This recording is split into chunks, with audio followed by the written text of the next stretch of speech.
Hey, what's going on, guys? Kyle over at Elite Edge Gym here, and today I'm going to talk to you about the novice option for our floor press. This is going to be our dumbbell floor press. We do these on a fairly regular basis on our upper body strength days.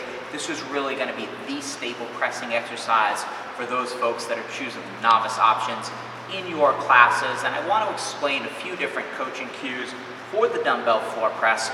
First thing that you're going to want to focus on, especially if somebody's starting at a novice level, is start them light, focus on technique first, and then from there advance them up in weight. If we're doing 4 or 5 sets, you can advance them in weight each time, provided they're using good form and good technique. So first thing I'm going to do is lie down with my dumbbells, and then from there I'm going to set my elbow position. Okay, elbows are going to be right about 45 degrees.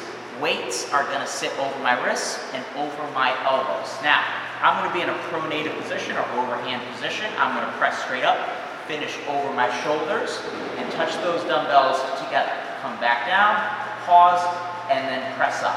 We also do what's called a neutral grip dumbbell floor press. You're going to turn your hands, palms facing each other. If we do our neutral grip floor press, guys, on these, one big coaching cue that you're going to use is keep those elbows nice and close together.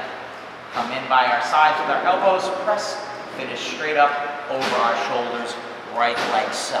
As far as progressions, regressions go, when to stop coaching on this exercise, if you have somebody that's really struggling with flared elbows, have them work on their elbow position first, even if that means just doing it body weight or with a lighter pair of dumbbells. Okay, so focus on elbow position.